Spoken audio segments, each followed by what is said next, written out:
এই না ধর। সাহেব এটাতে কি আছে? এটার মধ্যে জুতো আছে, জুতো। তুমি আমার পুরানো জুতোটা পরছিলে, ওটা আমার খারাপ লাগতো না? না, ওটার মধ্যে নতুন জুতো আছে, এটা তুমি পরবে। ধরো ধরো ধরো। কি বলছেন সাহেব, আমি এই নতুন জুতোটা পরবো? হ্যাঁ হ্যাঁ, তুমি এই নতুন জুতোটা পরবে। কি করছে ও ওটা? না, ব্যাপারটা গিয়ে দেখতে হবে।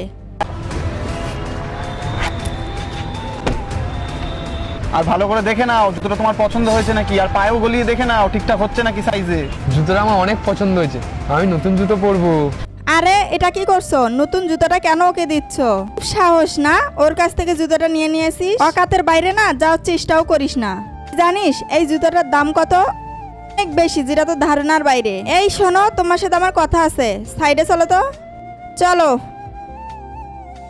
তার আগে দেখবো কারা শয়তানকে হারিয়ে আল্লাহকে ভালোবাসে। যারা আল্লাহকে ভালোবাসে তারা ভিডিওতে লাইক দিয়ে চ্যানেলটা সাবস্ক্রাইব করে দাও। আর যারা শয়তানকে ভালোবাসে তাদেরকে লাইক সাবস্ক্রাইব কিছু করতে হবে না, কমেন্ট করো আল্লাহ আকবার। কি করছো তুমি? এটা মাথা খারাপ হয়ে গেছে? এই জুতোটা তুমি এক্ষুনি কিনে নিয়ে আসছো অনেকগুলো টাকা দিয়ে, আর এই জুতোটা ওকে দিয়ে দিচ্ছ? কেন দিচ্ছ? আরে শ্রেয়া, বোঝার চেষ্টা করো। আমি তো চাইলে এরকম জুতো আরো 10টা কিনতে পারবো। তুমি ওকে দেখলে ওর পায়ে পড়ার মতন কিচ্ছু নেই, তার জন্য ওকে জুতোটা দিয়ে দিচ্ছি। এটা আমি ওকে দিয়ে দিই, আমি আবার একটা কিনে নেবো। তুমি কি সব কথা বলছো? তুমি কি ভুলে যাচ্ছ জুতোটার দাম কত নিয়েছিল? 50,000 টাকা নিয়েছিল। আর সব থেকে বড় কথা হলো এটা তোমার পছন্দের জুতো। ওকে কেন দিচ্ছ? দিতে হবে না, আমি রেখে দিচ্ছি।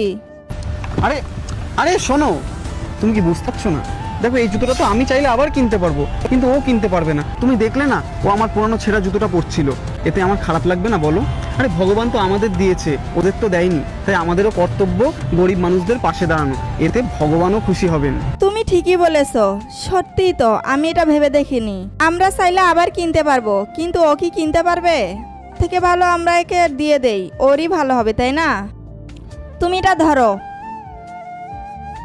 এই ব্যাগে না কিছু টাকা আছে, এই টাকাগুলো যদি ওকে দেই না ওরই ভালো হবে, বুঝেছো তো?